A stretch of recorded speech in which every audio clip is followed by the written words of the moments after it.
오늘의 말씀은 역대상 12장 23절부터 40절까지 말씀입니다. 싸움을 준비한 군대 지휘관들이 헤브론에 이르러 다윗에게로 나아와서 여호와의 말씀대로 사울의 나라를 그에게 돌리고자 하였으니 그 수요가 이러하였더라.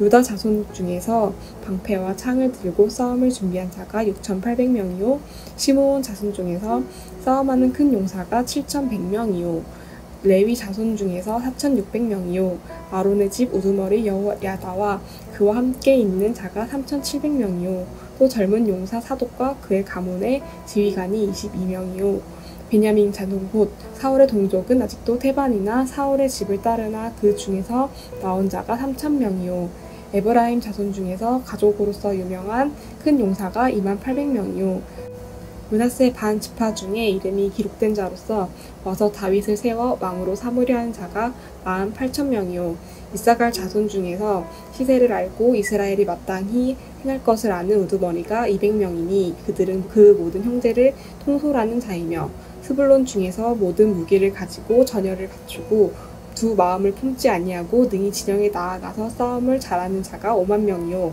납달리 중에서 지휘관 1,000명과 방패와 창을 가지고 따르는 자가 37,000명이요 단 자손 중에서 싸움을 잘하는 자가 28,600명이요 아셀 중에서 능히 진영에 나가서 싸움을 잘하는 자가 40,000명이요 요단 저편 르우벤 자손과 갓 자손과 므낫세 반 지파 중에서 모든 무기를 가지고 능히 싸우는 자가 120,000명이었더라.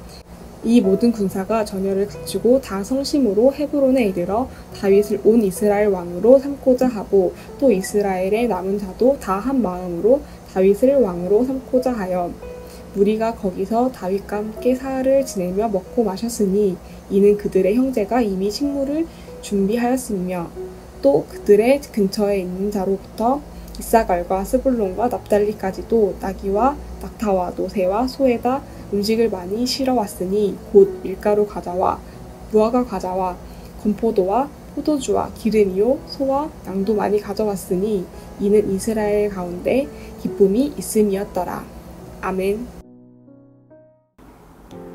역대상 12장 전반부의 무대는 시글락 성입니다. 다윗은 시글락에서 많은 어려움을 겪었는데요. 하나님의 도우심은 함께 모인 사람들을 하나님의 군대로 세워주는 원동력이 되었습니다. 오늘 말씀 역대상 12장 후반절의 무대는 헤브론으로 옮겨갑니다. 헤브론에서 다윗은 온 이스라엘의 왕으로 세움을 받게 되는데요. 어떠한 과정을 통해 다윗과 그와 함께 모인 사람들이 하나님 나라를 세워갈 수 있게 되었는지 함께 살펴보도록 하겠습니다. 먼저 헤브론 성에서 다윗의 상황은 어떠했을까요? 사울과 요나단은 블레셋과의 전투에서 전사하였습니다. 역대기 말씀만 보면 사울이 죽은 후에 곧바로 12지파 무리들이 다윗에게로 모여든 것 같아 보이는데요. 사실은 그렇지 않지요. 사무엘서에서도 나오듯이 사울의 집과 다윗의 집 사이에는 계속된 전쟁이 있었습니다. 그렇게 나라는 둘로 나뉘었는데요. 대다수의 지파는 여전히 사울 집안을 따르고 있습니다. 다윗이 속한 유다 지파만 다윗을 먼저 왕으로 인정하고 모시게 됩니다. 각자 서로의 길을 걸으며 지낸 세월이 무려 7년 반이나 됩니다. 다윗은 하나님께 받은 말씀이 있지만 아직 그 일이 성취되기까지는 갈 길이 멀어 보입니다. 다윗은 그저 하나님이 뜻하신 시간에 하나님의 나라가 이루어지기를 기다릴 뿐입니다. 그렇다면 하나님의 말씀이 이루어지는 과정은 어떠할까요? 7년 반이라는 세월 동안 하나님의 일하심은 계속되었습니다. 다윗의 집은 점점 강하여지고 사울의 집은 약해집니다.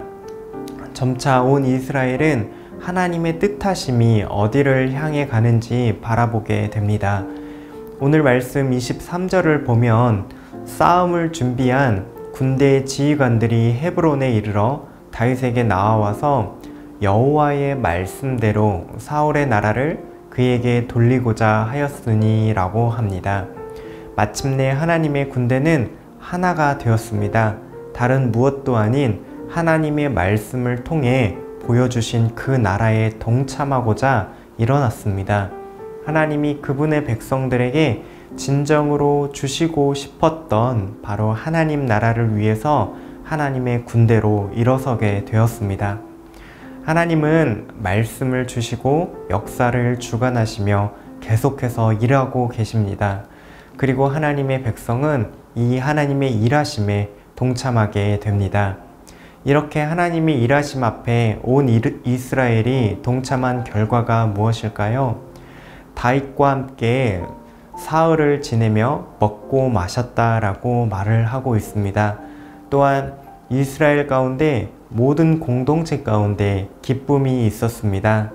다시 말해 하나님이 다스리시고 통치하시는 하나님이 세운 나라에서 모든 백성들이 함께 하나님 나라의 풍성한 은혜를 누리게 되었음을 역대상 12장 말미에 보여주고 있습니다.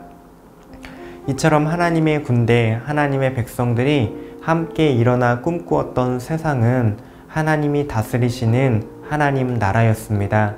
그 나라는 강한 자만 살아남는 나라가 아니었습니다. 그 나라는 능력이 있고 세상에서 인정받은 사람만 주목받는 나라가 아닙니다. 그 나라는 세상을 힘으로 제패하고 밟아서는 강대국이 아니었습니다. 하나님의 말씀을 의지하고 하나님의 일하심에 동참할 때에 값없이 은혜 내려주시는 풍성함을 누리는 나라입니다. 하나님이 지켜주시고 모든 필요를 공급하여 주시기에 세상은 줄 수도 없고 빼앗을 수도 없는 기쁨이 있습니다. 우리와 우리 자녀들이 살아갈 세상은 어떠한 세상이 되면 좋을까요? 이 땅에서도 하나님 나라를 이루며 함께 살아가야 하겠지요. 하나님은 오늘도 여전히 일하고 계십니다. 그분의 나라를 하나님의 백성들 가운데 이루어 주시고자 말씀으로 찾아오십니다.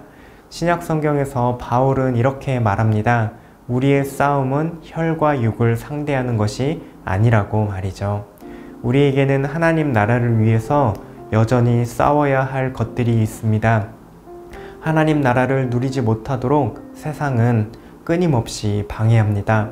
하지만 우리는 하나님의 말씀을 의지하고 하나님의 일하심에 동참하는 하나님의 군대로 일어서야 하겠습니다.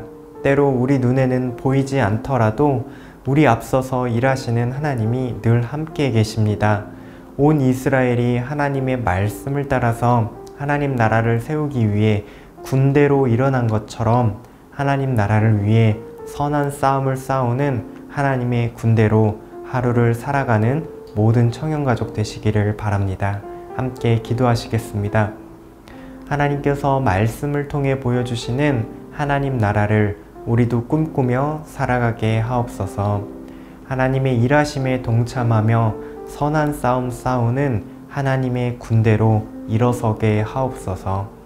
오늘도 부름받은 자리에서 선한 싸움 싸우며 하나님 나라 세워가시기를 응원합니다.